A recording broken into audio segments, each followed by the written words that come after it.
I think intuition is that capacity to be connected to the nature of pure consciousness. And it's kind of like if pure consciousness is the sun radiating its light, the voice of truthfulness would be your connection to those subtle reverberations of the light. How close can you get to the surface of the sun as it's radiating its light? And that's kind of like, that has a lot more to do with perception. So as you deepen your perception of pure consciousness, you get more in touch with this intuitive intelligence. So it's always present. The question is whether you're listening to it or not.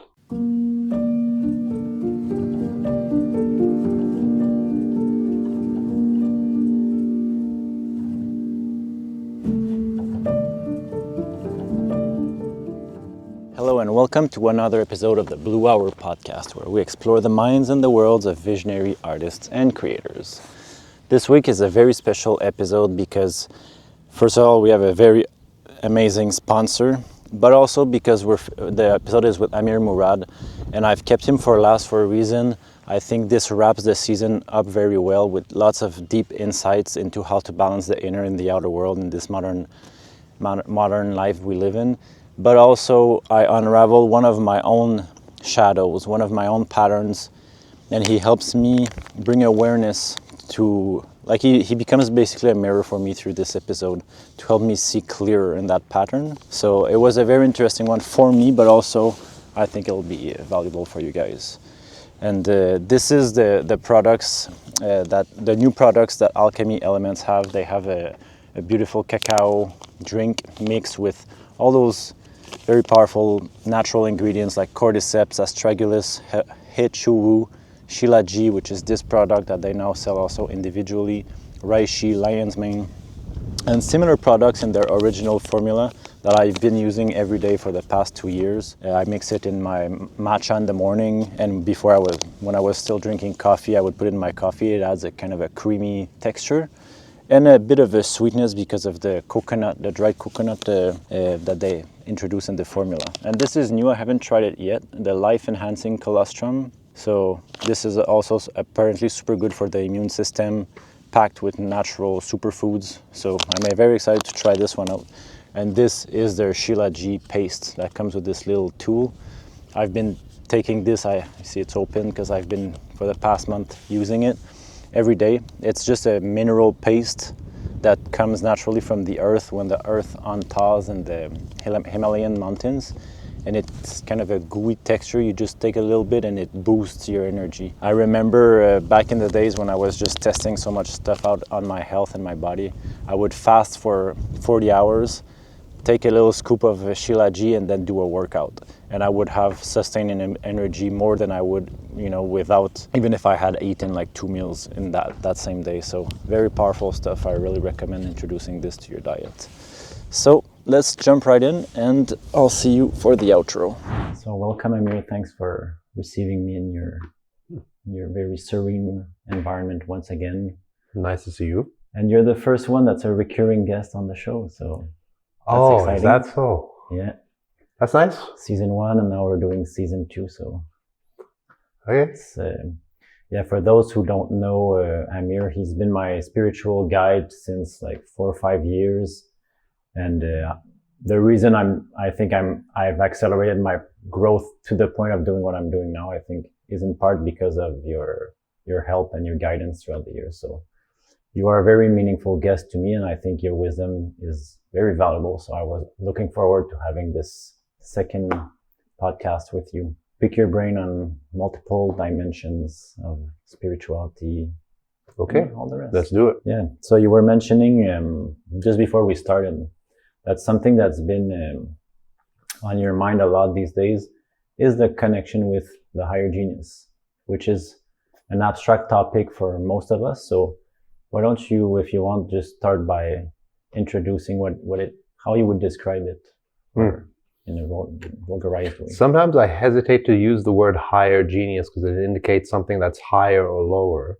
But higher can be a good phrase to use for anything that's of a much more subtler reality, and low, because I don't like ideas of superiority or inferiority. Yeah. And there can be a lot of egotism attached to this idea that, oh, this part of myself is more divine, let's say, than any other part, or more elevated, or more spiritually superior in some way. To me, everything is a manifestation of the same energy, the same fundamental reality, taking different shapes and taking different forms, and this is certainly one of those forms. So it's a concept that's widespread, but to make it more psychologically like down to earth and tangible, you can say that the higher genius is a metaphor for your intuitive consciousness and the knowledge that may pass through it, as well as the capacities of one's intuitive consciousness. That's putting it in a very mundane sense, down to earth. If it's relevant at all, some history behind that. Socrates used to talk about the daemon. It's from the word demon. The demon comes from the word daemon.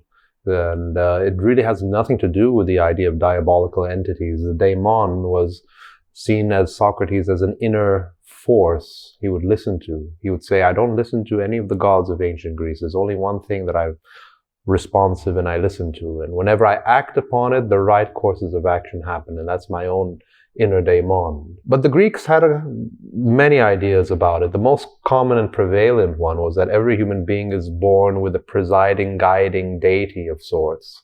And this deity would overlook the development of life. And there could be daemons for different aspects of life. There could be a daemon for your personal and professional life.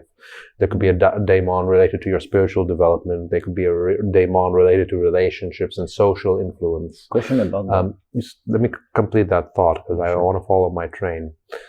What is insightful about the idea of a daemon, which I think is relevant to whether you're taking an interpretation that this is entirely a psychological internal force or an actual disembodied entity that's overlooking your life. It's this idea of a witness, a guide of sorts, and that this kind of like a guardian, in a sense, if you're talking about an intelligence that is always present, always overlooking your mind and your thoughts, your emotions, a witness which is an energy of knowingness.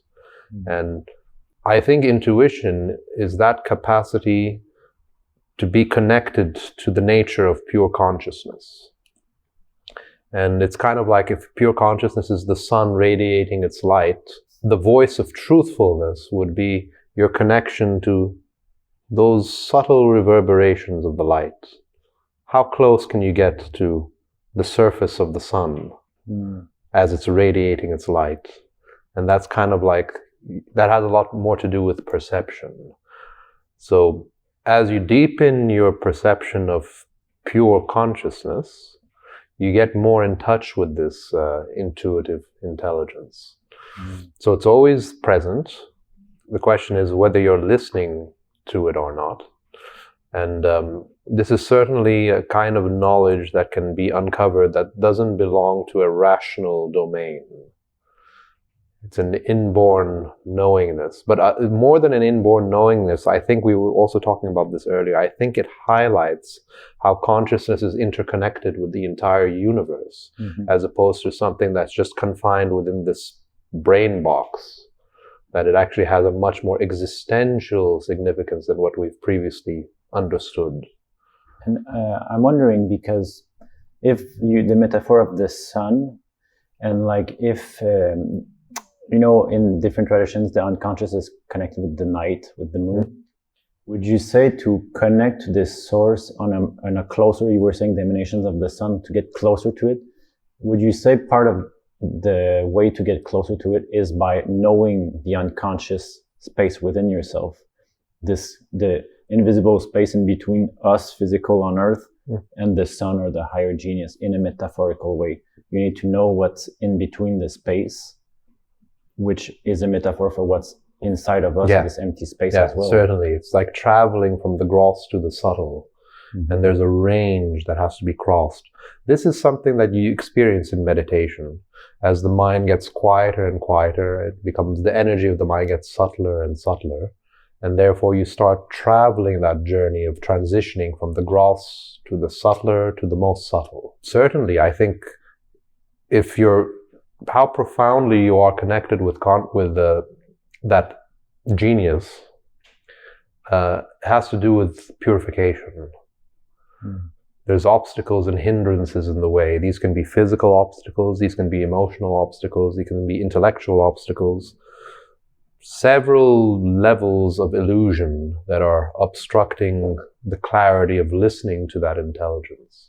So tranquility of mind, calmness of mind, and silence, and of course, relaxation. These are foundational. And if anybody is desiring to connect with that deeper part of themselves, I cannot see how it would be possible to, maybe in glimpses accidentally, sure, you can have it, but to frequently have that connection, a constant communion, it would require those qualities integrated. Since you've been seeing so many students over the years. By the way, was that your question you wanted to ask earlier? No, it's just a spontaneous one. Okay. But because you've been working with so many students over the years, so you've noticed probably some patterns that are coming up in the majority of people. Like one of the first hindrances that come up to reach this level of feeling the subtle energy and being able to have this connection. Do you have a few that you could enumerate that come often in people, like the first hindrances that you have to overcome that are general? Oh, most certainly. The attachment to pleasure, which also has to do with the pleasures of the physical body. So changing the way that you relate to your physical body is an enormous lesson to drop all sorts of illusory identifications. It's like a lotus. I like the symbology of lotus in general, because to me the idea of a lotus is something that is like compressed with lots of layers to it, and it's something you have to unravel. And as it's unraveling, it reveals one layer and then another layer and another layer. So it's kind of like that. Think of the hindrances related to your body are like a lotus, and in this lotus there's various subcategories. So for example, it can be extremely difficult for some people just to let go of the idea of their gender, being so identified with the gender identity. Pure consciousness fundamentally is without gender. It's just like a transparency. That's a good point, and it seems very relevant. Another idea, which is also related to the body, the idea of the superiority of the human body, that human beings are superior or more elevated than other creatures, or more valuable than any other form of life on the planet, speciesism. And that's, in a way, although it's not a word that's as heavy as racism, it's still a kind of discrimination when it comes to your physical body. And all of these, basically any number of ideas that are ego reinforcing but related to the body. There can be many layers that are related to that. Attachment to pleasure, most certainly. Overcoming stress and anxiety. So widespread health epidemic today. Having the antidote of tranquility as your medicine. If you cannot tranquilize your mind, it's very difficult to learn from what are the obstacles that have to be overcome. You might have a theoretical understanding of it, but it will not be helpful experientially.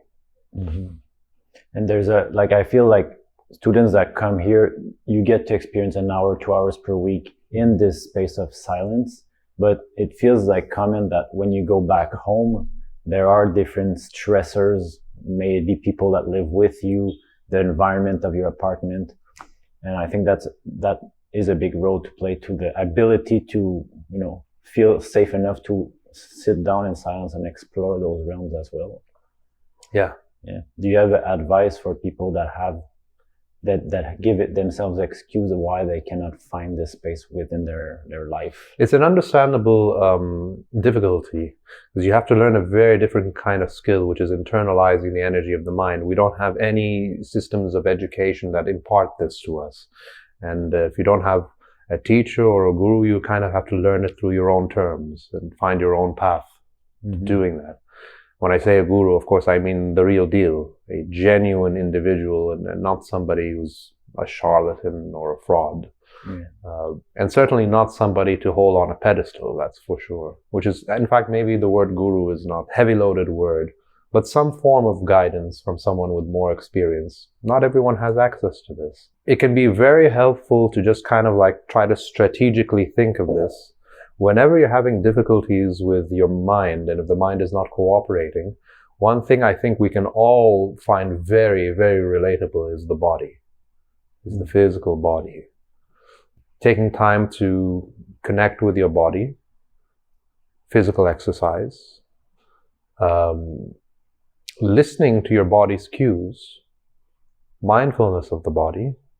When there are certain emotions that are taking place, you can use the body as a very powerful device to witness where do you feel these emotions and these energies in your body. If it's helpful, learning breath techniques, just sitting down 10-15 minutes of deep breathing can bring great tranquility to your system if done properly.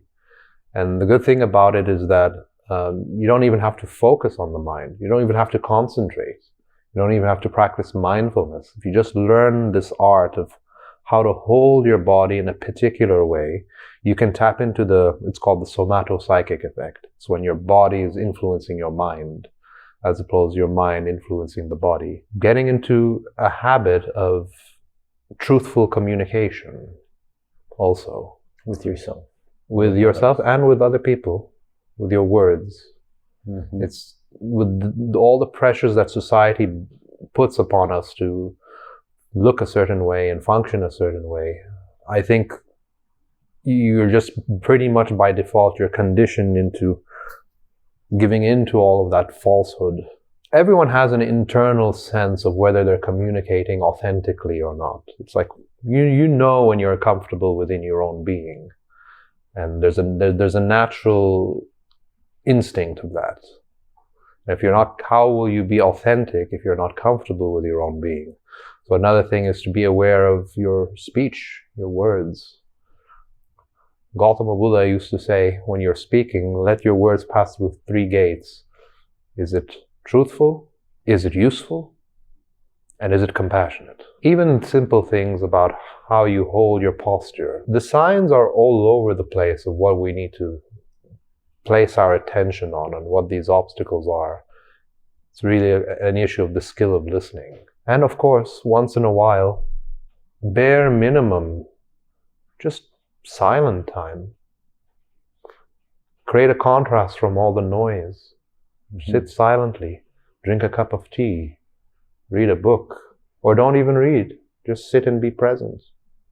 Let yourself be absorbed in the reality of the present moment, because it's very tempting to be entangled in all the noise of our imagination, and you lose sight of the most obvious, which is closer than close. I mean, this is a distance when this is close. When you're closer than close, it's like instant energy, instant immediacy, the field of spontaneity in which all of life and all of the universe is emerging, and it's right, not even in front of you. You are it. And it's in front of you. What I used to do before, I would have like a day or half a day where for that part of the day there would be no electricity. So I would light candles. So everything is slower, like when it follows the tempo of like fire, it burns, it has this little flicker. It's a bit calming for the nervous system. No technology, no phone. And then I would catch myself sometimes, I would just be watching out the window of my apartment and just looking like at the wind, the trees. And there's a beauty to you feel like you're an outsider to the world, because the world is moving like very quickly, and then you're just present with just these random moments that exist around you, but you're just not aware of them. And it was so beneficial. Like I did that for a whole summer, and I really saw like instant effects in my well-being throughout the rest of the week as well, just doing that a few hours per week. Yeah, for the contemporary man, you'd have to in all likelihood, artificially create such a situation. Meaning you'll have to dedicate some amount of time and space in order to change the stimulus. You're talking about stimulus control. Yeah. Minimizing the stimulus that would normally be very disturbing to the mind, Exactly. whether it's, like you were saying, technology, like or even, right, or even the presence of toxic individuals that can be destabilizing. But that's if you're living in a family, or if you have like a work professional life, in all likelihood you would have to be organized enough just to allow these pockets of vacuum spaces. And that can be a whole exploration in itself, right? It's like you don't need any formal training to learn how to familiarize yourself with your own experience. You just have to allow the time and space for it, as well as an adjustment of the mindset. And hopefully anyone who's listening to our conversation can be inspired to do so, because it's sorely lacking in the world.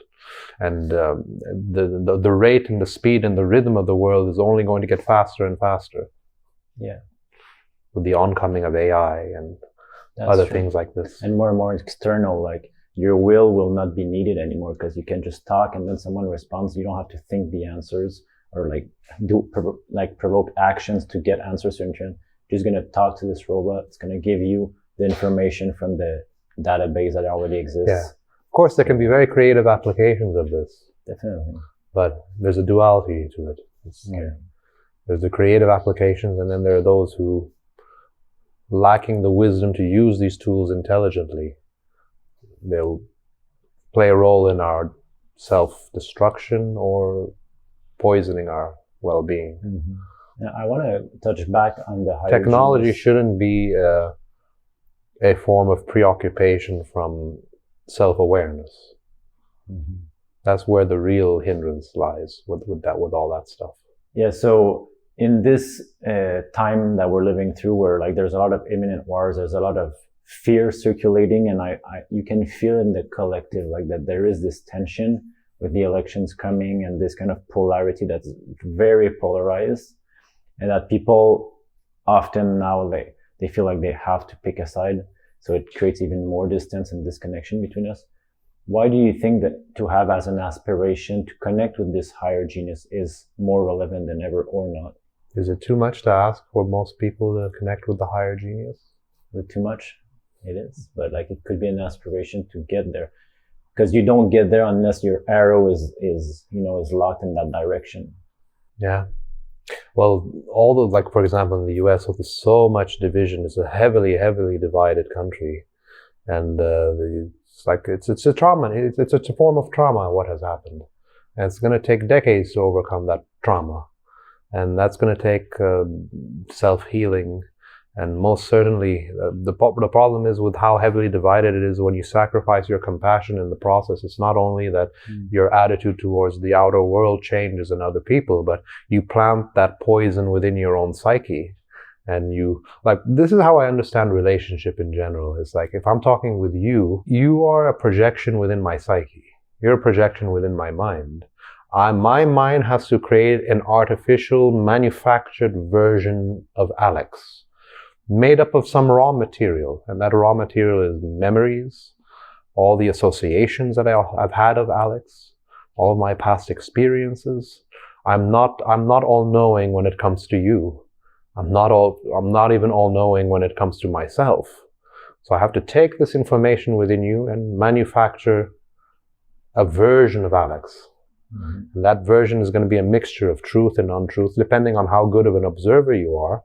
But if you take that as a foundation with the relationship, then there's a different version of you that exists in everybody else's mind, and that is part of me.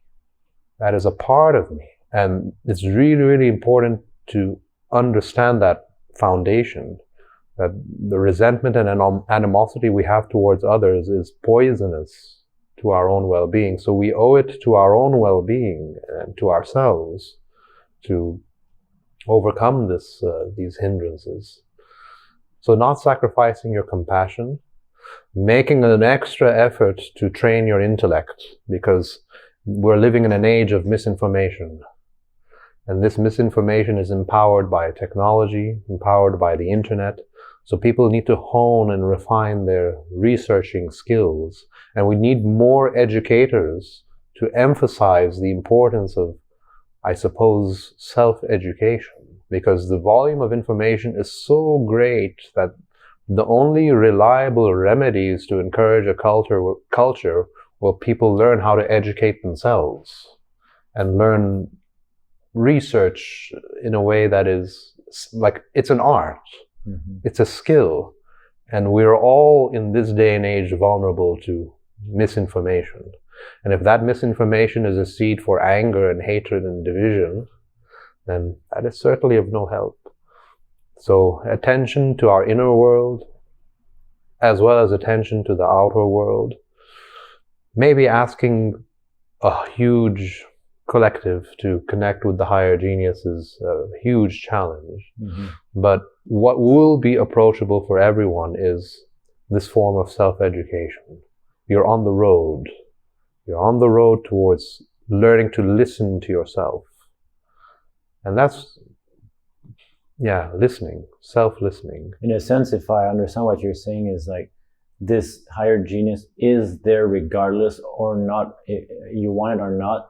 And it's just about like refining your emotional connection, your intellect, so that you can actually sense it instead of having these kind of illusions that are based off these tools that we have, intellectual, emotional, physical, whatever they are, but that are not objective, that they are giving us false feedback from our environment.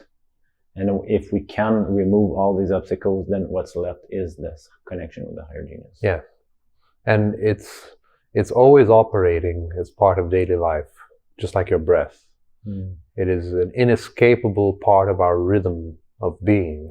The question is do you have the keenness to listen to it and to be mindful of its presence? And the most gross manifestation of it is when your intuitive consciousness is functioning, it's going to create certain body sensations. So learn to listen to those body sensations. It's going to take on particular manifestations. I had a student who would tell me about something he called the sword test. He was training under a swords master in Japan. He told me about his sword test. He will just kneel and the teacher will be behind him and the teacher will hold a sword. And as he's holding the sword, he will invoke his killer instinct.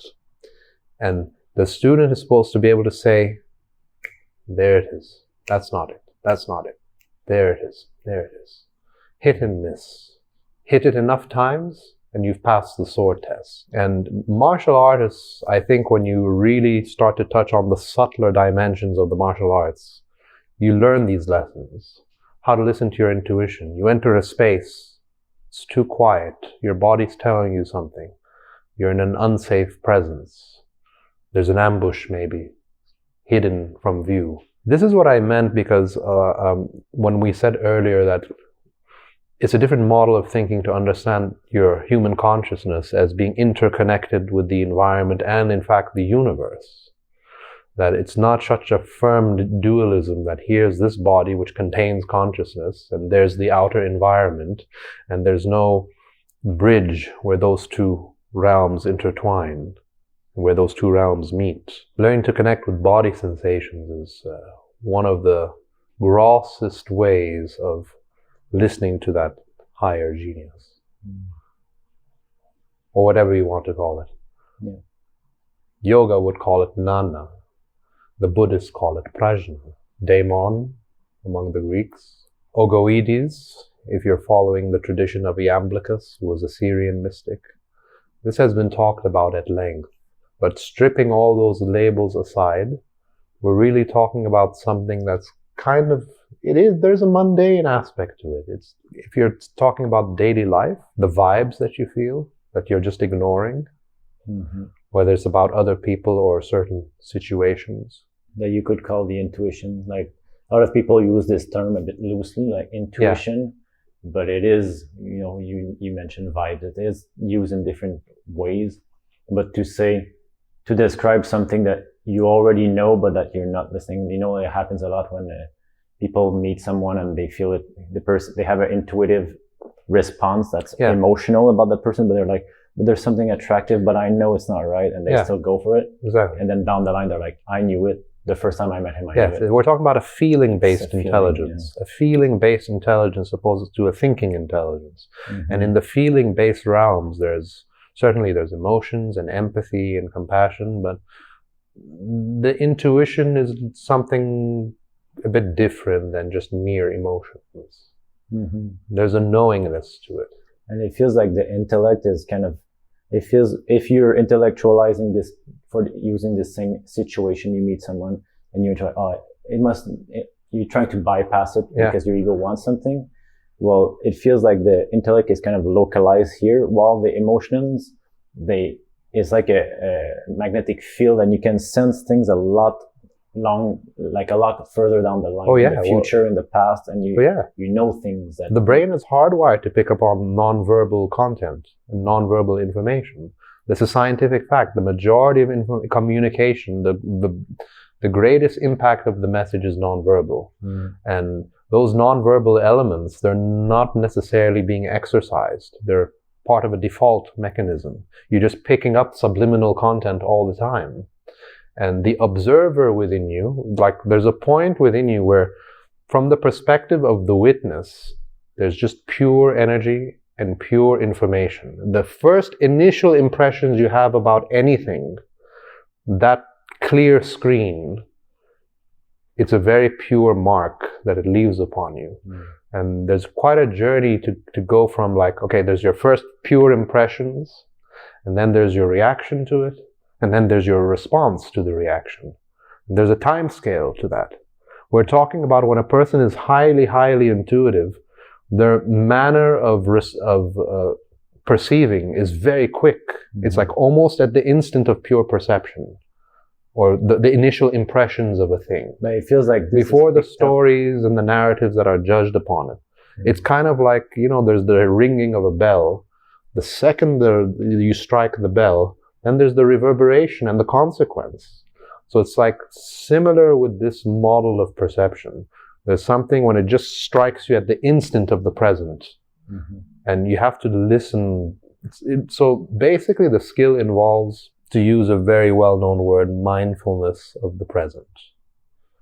And that's a skill, because when you start to be mindful of anything, like a thought, you're not only observing the thought, you start to observe the space around the thought. And then that space, as you keep observing, it grows bigger and bigger. It becomes expansive. Mm. Same thing with watching your feelings, watching your physical sensations. There's the projection, but then there's the space around it. And that's all happening in the space of pure consciousness as an experience. So expanding that space, everyone can learn the skill of shifting from inattention to attention. I believe we talked a lot about that in our last video, but we could have unpacked it so much. Mm-hmm. And can you give an example of, in your personal life, that this intuition has saved you a lot of time because you listen to it? Of course. When I'm working on music, and I work on music regularly, sometimes I can get into this perfectionist cycle. And that can take you far, far away from connection to that intuitive consciousness. Because oftentimes, the original idea, as it's being birthed to you, how the initial receiving of it, there's a magic to that. There's an energy to that that's very, very hard to replicate through too much doing. But you have to kind of like capture that and remember that feeling. Be true to the original idea. And then sometimes another part of your brain, the overthinking part or the saboteur, takes over, and it makes a convoluted mess out of what was originally a very pure idea. Mm. And then sometimes after a long, long journey, I just say, you know what, I've done all this work. It's not true to the original idea anymore. I'm just going to scrap it. I'm going to go back to basics. So I'm finding I'm doing that a lot with music production and art. And also, like, with relationships, for sure. For sure, with relationships. If I'm in the presence of somebody who's on edge and they're losing their clarity and they're being, let's say, confrontational or combative because they're just dumping their issues onto you, displacement. Yeah, projection. My initial intuition is, this is not a time for argument. This is not a time for quarreling. This is a time to rest in silence. And sometimes when you do that, it can have a mirroring effect on the individual. And then their energy level settles down. There's a kind of synchronicity that takes place under two conditions: that one of you is more centered and tranquilized, and secondly, there's someone who's at least a little bit in sympathy with the moment. Mm-hmm. I think it's so valuable for anyone, because we are living in society, right? Yeah. You meet people all day, but this aspect, acknowledging this aspect you just mentioned is very important, I think, for peace to happen. Right. And sometimes I'm also very sensitive to, again, my initial impressions of a thing. So for example, if there's a social event and my initial impressions, my strong feeling is, I'm not going to enjoy myself fully. But sometimes I'll say, screw it. I'll just not listen to that and I'll do the opposite. Oftentimes it takes on that form. It's like your imagination, in a way, has manifested the reality. And of course, like, it's also important to be aware of the other side of the coin, like not to jump to conclusions about things which maybe the reality could be totally different and you're just clinging to your biases. But it is very important to just at least be sensitive to how your imagination is having an enormous role on setting the tone, creating a trajectory, and your expectations often manifest as the reality. Yeah. So listening to that is very important skill. Yeah, I've had this happen to me yesterday, actually. Tell me about it.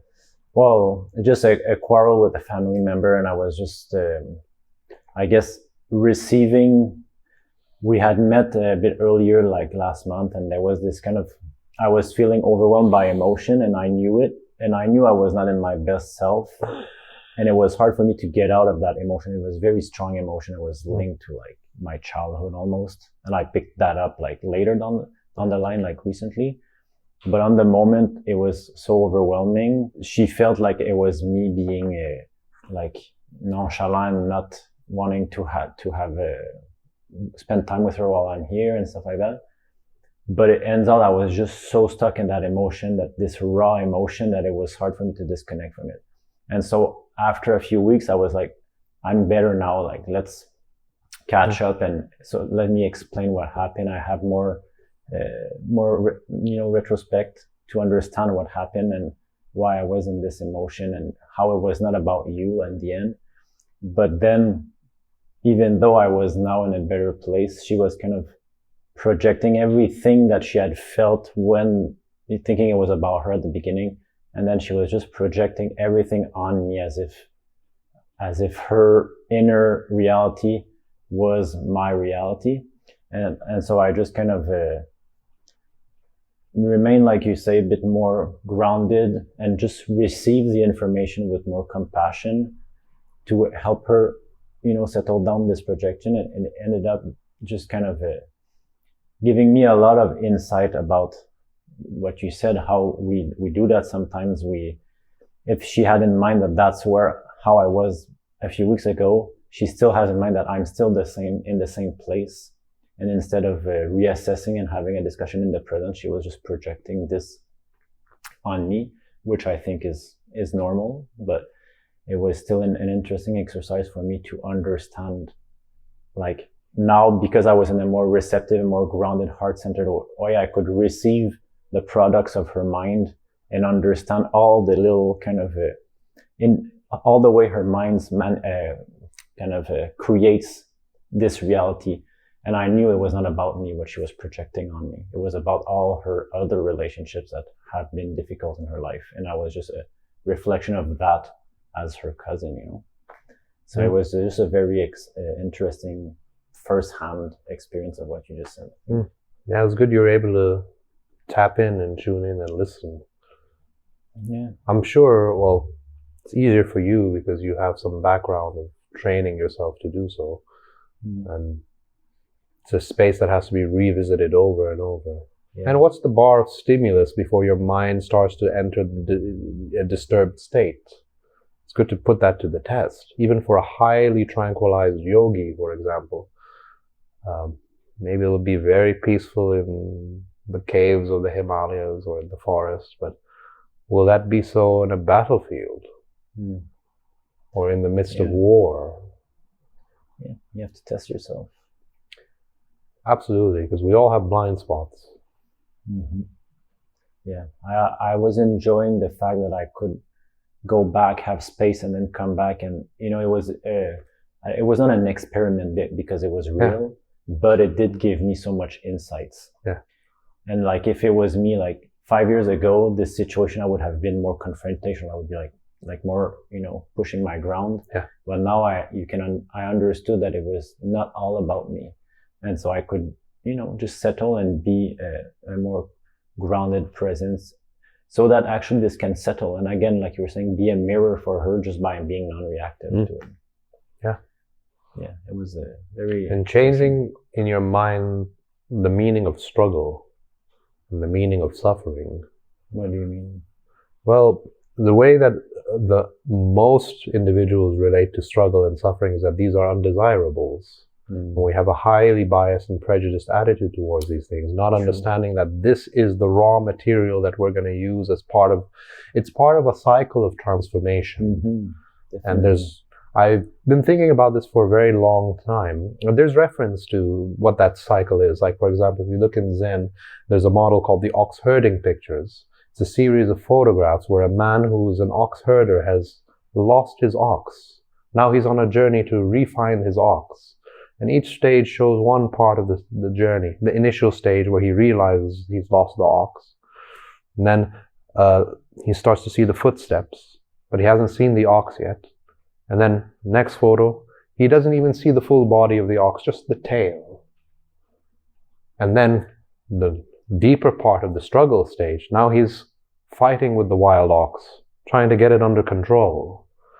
And this could also be symbolizing the struggle in your own psyche in the process of meditation, but not limited to that. Any time in life when you're struggling to get the turbulent waves of the mind settled, when you're no longer working to overcome slavery to the turbulence of the mind.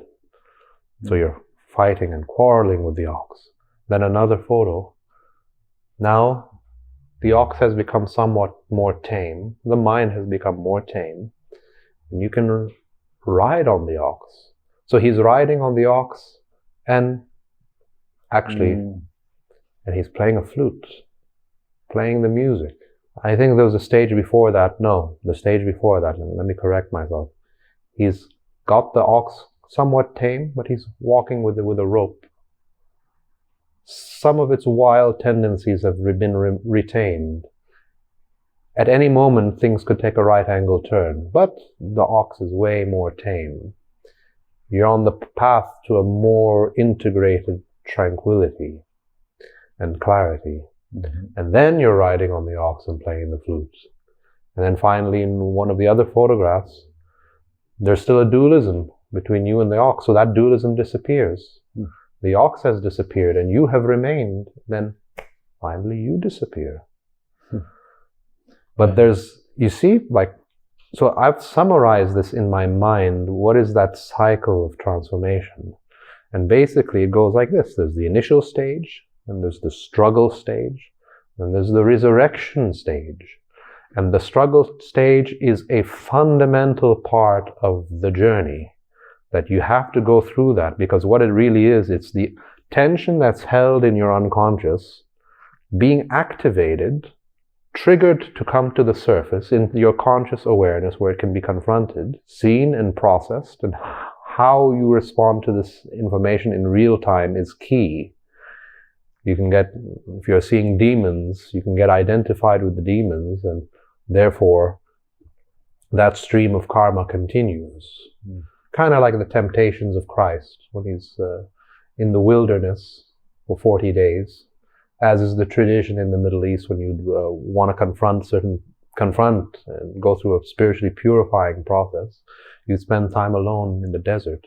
So he's confronted by quote unquote Satan. Mm-hmm. Satan just means the adversary. Yeah, in Hebrew. The adversary within you. And there's a more superstitious interpretation, of course, which is like the disembodied adversary, which is the prince of hell and all that nonsense. Then he confronts the adversary. He presents him with all kinds of temptations of the kingdom. Come follow me and I'll give you everything your heart desires. I'll give you all the riches of the kingdom. And somehow he learns not to be identified with that voice. And he emerges from it triumphantly. What is a demon really other than a wound or a trauma that haunts you? Yeah, like some part of you that's unconscious that is actually impacting your life without you knowing it. There you go. And understandably, some people would interpret this as a disembodied entity. Look, just as a word of disclaimer, there may be disembodied entities in the universe. I'm not denying that. But I would prefer to focus on a more conscious connection with your immediate experience, and don't get distracted by externals and get preoccupied by them, because that can take you down a really long road of going astray from yourself. Mm-hmm. Like even quantum physicists, some of them have thought, okay, maybe the consciousness can exist in a non-localized form, and there can be, in parallel universes, there can be disembodied consciousnesses, which would amount to entities. Mm-hmm. Of course, there's no physical evidence or scientific evidence for any of that, but I'm not denying such a thing. However, demon, from the perspective of the inner world, either way, disembodied entity or not, it still behaves as if it's outside of your immediate ego identity. It behaves like it has an autonomy of its own and a life of its own, mm-hmm. separate from your immediate awareness. So in that sense, it behaves like an entity. So I just want to reflect on what you just said, because it feels like what the ox story, for me, I can put it in direct, I could create a story with what I just said, directly correlating with it. Mm. And I think it's even beneficial for me to like bring it out and get your reflection on it. But I think for me, when I was young, let's say something happened with my mother or my dad were like, you know, punishing me for something I did or I didn't do. Mm. At some point when I would argue with my mom why I did this and why I justify why I did what I did, it was always like facing a wall. And it was always, every time I confronted, there was no reason, there was nothing that would come out of this confrontation. So at some point in my life, I just stopped confronting. So when she would tell me something, I would become mute and just listen.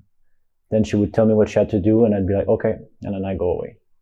And what this did unconsciously is this anger that usually comes out as confrontation and like arguing and like expressing your truth got repressed for most of my teenage years. Mm-hmm. And this has created a lot of stored anger within me.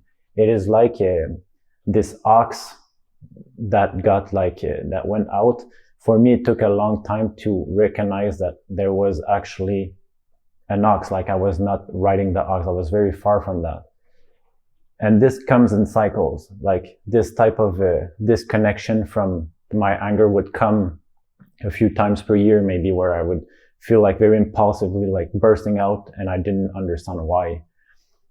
And coming back, I even have like when I was a teenager, these marks I had done to myself on a very unconscious state, almost like there was you mean self-harm? Yeah, almost like there was a demon inside of me that because... Wait, unconscious self-harm? Yeah.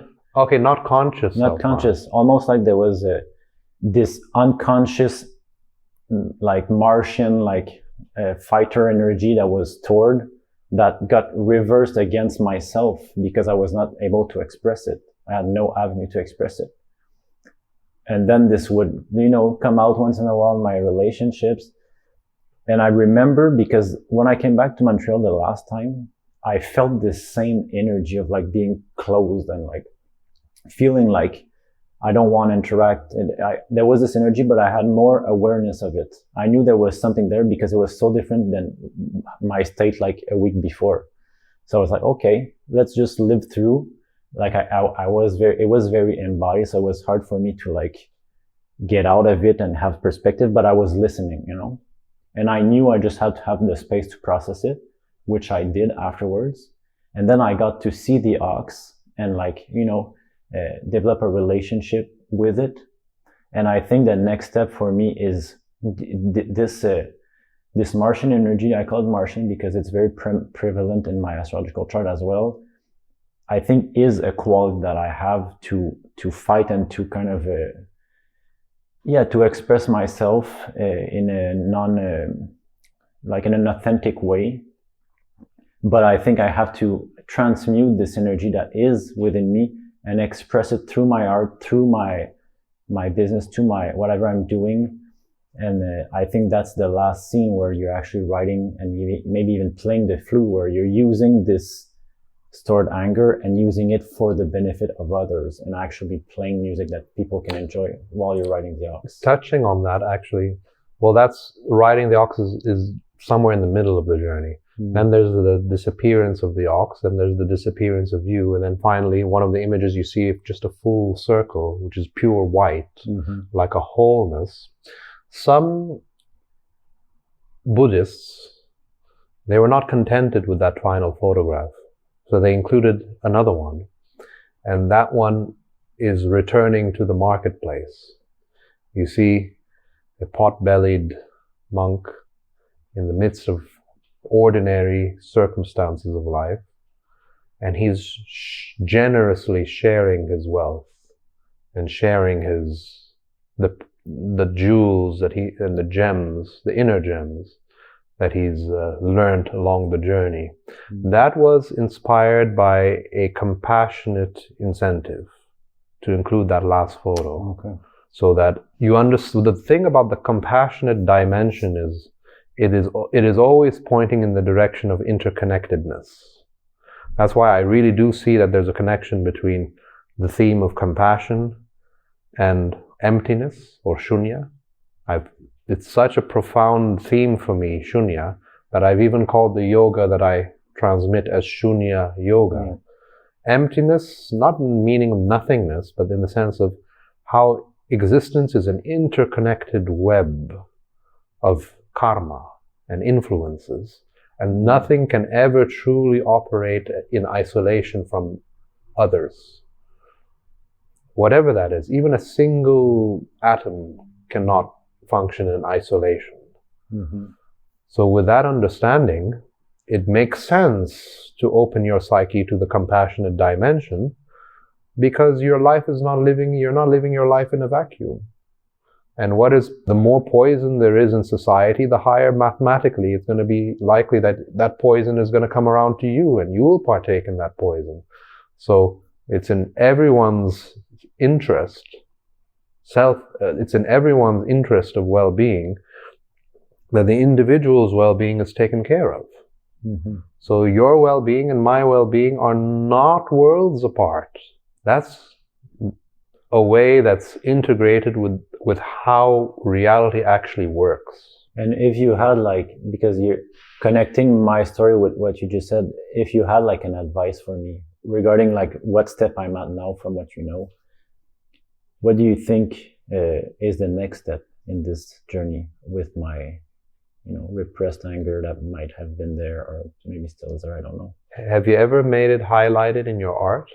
Look, because in your art, okay, there's a lot of space. The references to architecture, metaphorical for the human body, right? Yeah.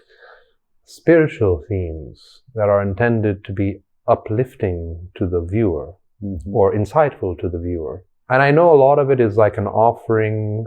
It's not, you don't create this art initially to be an offering to others. It's like, let me explore within myself. It's part of the intention every time I start a painting. What is? That I always ask myself, what can I create that will be the most beneficial for me and for the people that will receive it. That's always the intention before everything I start. Exactly. Okay, got you. But what would also be interesting is to explore through art from this direction the darkness of the human psyche and your own darkness. Mm-hmm. It could be misunderstood because it's like you really want those demonic entities to be projected in the form of art. There can be a great lesson to that. It can be very cathartic. Like purifying. Yes. So like maybe exploring more the tension between the darkness and the resolution of that darkness. That would be, for me, very interesting to see. And you obviously have that within yourself. Mm-hmm. Have you revisited that anger, like recently? Through art? No, recently, just within the last year, let's say. I think the way it got expressed over the summer was like a hyper focus on like extreme working out, like HIIT workouts. I was like going, but like it was extreme. Like at the first 2 trainings I did, I was like wobbly at the end, like because I gave like more than I had, and I think that came from that. That's my analysis I have made recently about it. Yeah, it's good you gave it physical expression. Yeah, that's what demolition rooms are for, right? Yeah, maybe I need to demolish something, but I don't feel it. Like it comes to me in the sense of like I feel like I'm trapped inside my body almost. You know, isolated and like but then now before it was like the whole year, and now it just came like out of the blue. It's been years I haven't felt this way, and then it just popped out like. Yeah, certainly this is a result of memory. We've done once together a technique called Hridaya Kasha Dharana. Remember? Mm-hmm. Yeah, remind me what it is. So that's a technique where you connect with your feelings and your emotions. There's some preparation stages to connect with your emotional intelligence. But then after that, you explore your memory timeline. Like you're reviewing pages in a book, you revisit certain memories, watch, observe, and hopefully don't become identified with them. And there's 2 ways to do this technique. One is with a generalized exploration of the timeline, where you don't know what you're seeking. But another is a more specialized form, where you choose a theme, and as you sit and review your memories, you're trying to hone in on all those memories related to that theme. It could be anger. It could be childhood trauma. It could be something with the family, mother or the father, or reviewing romantic relationships, or educational upbringing, whatever the subject might be, or your relationship with compassion. But this is really helpful to do regularly, to regularly revisit your past memories, because you're constantly triggering the unconscious. There's a simple exercise everyone can do. Some of it comes, it goes like this. So the day has passed, the whole day has passed. Remember, I've shared this with you before, thinking backwards, huh? Before sleeping. Before you go to sleep. Every day. Amazing. So just so everyone can know what it is, you're just sitting in your bed, getting ready to go to sleep, and you review the events of the day. You rewind. You try to start from where you are and try to follow the sequence, sequentially up until the first initial moments of the day that you can remember. And just let the scenes pass by. Observe the content. This is extremely beneficial. We are often used to thinking forward in the future, but it's not a common training to think backwards. And you are informed in your present by digging into the past. Some people say, oh, the past is done and gone, forget about it. It's not done and gone. It has its footprints. Deep in your psyche, the footprints have remained. Just think of a very pleasant childhood memory or a very unpleasant childhood memory, and then all those feelings come back. Even though you weren't consciously aware of it, it's held inside your being, everything you've ever experienced. When you train your memory in this way, not only does it unlock tremendous potential energy, but with that potential energy, it can even be channeled to creativity, to creative expressions, And, think of how many poems and musical compositions or paintings have been done in the name of a memory. Yeah. But it was given authentic expression in the present.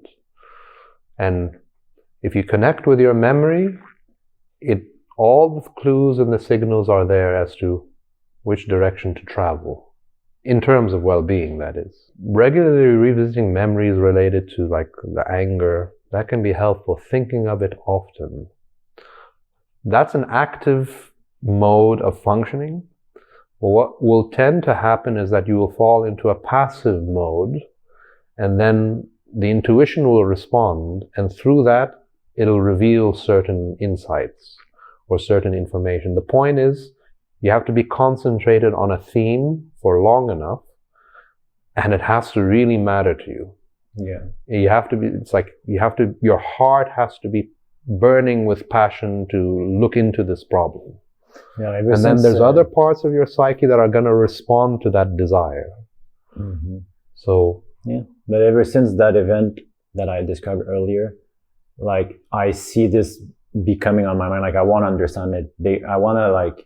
I know this event in my life has not happened for nothing. Like I feel like it was part of my development to bring me where I am now, and that this fire within me is supposed to serve something else. I just have to bring it out and channel it into something. Yeah. It feels really meaningful that I'm discovering it now. Like, so it will be something I will be opening up over the next month for sure. And that's part of a bigger lesson though, which is like being passionate enough about a problem to follow through to its resolution. Mm-hmm. Not many people go through this. Yeah. To really find, you can acknowledge a problem, but to have that burning passion to penetrate the veil and transcend it. Mm-hmm. Like think Gautama Buddha. What was the problem? The whole category of human suffering. Is there a way of being that is beyond suffering on the whole? Mm-hmm. Knowing that all sentient life suffers. Anything that has been born will suffer in some form or another. And is there another way to turn the suffering into alchemy? Yeah, that's what's mind-blowing to me, is how all this sequence of events got revealed to me recently, but I see the thread, and I see, there you go, because I can see the first moment and how it's the direction it's leading me. I can almost predict where it's bringing me, and I think it's very linked to passion and like expression, and also fighting for the things I see that aren't unjust. Exactly. You have to have the intelligence to see that you've been repeating the same cycle endlessly, and that this is just going nowhere. If you want repetition of the same, and if you think you can be contented with it, fine. Mm-hmm. But there are those who have lived, who have found that they do not want to repeat the same cycles. Mm-hmm. They want growth and evolution. And transmutation. And that's where the passion really comes. But insight into how blind that cycle is, how such just like a dead, dry, repetitive mechanism. And it's not even something that you've completely chosen on your own terms. Much of that was imposed by society, the culture and tradition and society that has molded. And I highly encourage that we live in a society that holds people accountable, but also you cannot deny the fact that many people are the product of society's ills and sicknesses, wanting to see the cycle as individual cycle, or if you're thinking on big scale, the cycles that humanity is repeating blindly. But this is a subject that if it gets ignited in your heart, you already set the trajectory, the energy that you need to find the solution. Resolving a problem in a way that is much more thorough. And yes, maybe the problem can still exist within you in a diluted form. Like, I'm not saying you ever reach a state of complete perfection. But the problem may continue in a very diluted form, which is a lot easier to process and to handle. Like anger. I mean, the anger issue that you were mentioning. If you resolve it in a diluted way that I'm mentioning, it does not mean that you'll never have angry moments ever again. Or that you're not going to come into the company of people who get on your nerves. The problem will probably persist because, well, you have blind spots, like we were saying earlier. None of us is omniscient, but in a much more diluted and form. more self-aware. Because I think if this situation would happen again, then I would feel like I could observe it from an understanding point of view versus an embodied, like living it. Yeah. And so I can, as much as I'm living it, I can understand and break through it. Yeah. With more wisdom, you know? Right. And the symptoms, the signals that you're on the right track is that when those patterns re-emerge, they re-emerge with not necessarily much less intensity, but some lesser intensity. Mm-hmm. And then how long does it keep your company before it fades away once again? And you have to revisit that space over and over and over. You know, what's funny is like this moment actually diluted itself once I got the space. I went to my brother's farm. I was alone for a while. I sat down. I took lots of bath and kind of and then I almost felt it like melt away throughout the time, the week or two I was there. Yeah, how efficiently it gets diluted has a lot to do with the intensity of the insight. Mm-hmm. The more intense the insight, the much more purifying the process is. But it's like I had never connected it with my childhood. Like I was not aware that this feeling I had was actually anger that was repressed. It was just like so embodied and so close to me that I could not separate and see it until I sat with it and then picked up and connected it with like the big timeline of my life. I guess a lot of people are experiencing something like that, like a generalized anxiety or a generalized anger, just a generalized stress.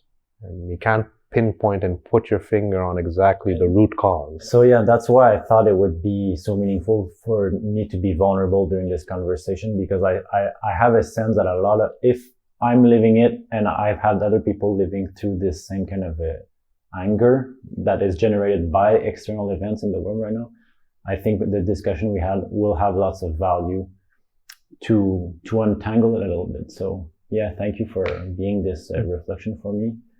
My pleasure. Now, but also throughout the years.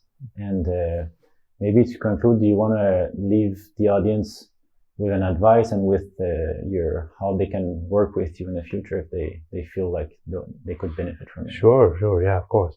If anyone wants to learn yoga, meditation, methods to deepen well-being, there's different ways that they can connect with me. Facebook is one of them on my Facebook page. What is it? Amir Mourad. Okay. Just Amir Mourad, very simple. I'll link it also. Yeah.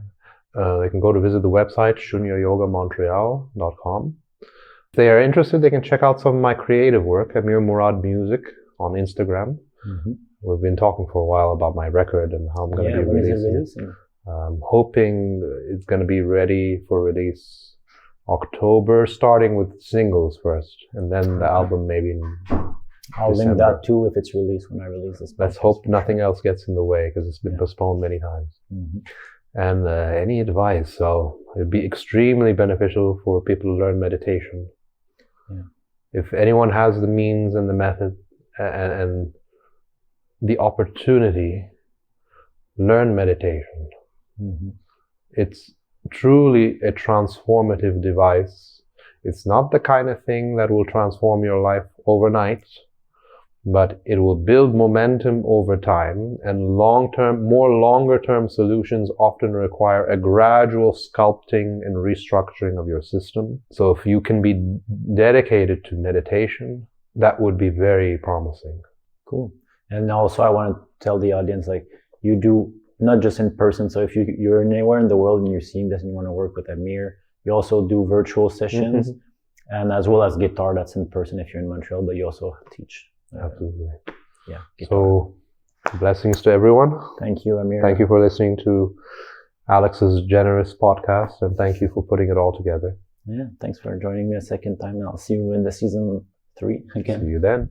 Thank you guys for watching. Hope this was interesting for you guys. I'm now, like I was saying in the intro, filming in Los Angeles with this beautiful background and lots of wind also, as you see. But season 3 is going to be amazing. I've had the chance to connect with very interesting guests. So I'm looking forward to sharing this with you guys. Yeah, also if you want to know more about what's going on with Rose Umbra, I'm sharing on my vlog, that I'll also share in the description, kind of my process of going through myself blending, the business part with the spiritual part, with my art part. I have like 3 kind of main aspects to my life at the moment. And I explain kind of how I balance the 3 in a vlog form. So if you're interested, you can follow this. And until next time, on the 3rd season coming soon of the Blue Hour podcast. Thank you so much for being part of this. Much love and light to all of you guys. And thanks again to Alchemy Elements for sponsoring this episode and for your support and trust with all of this.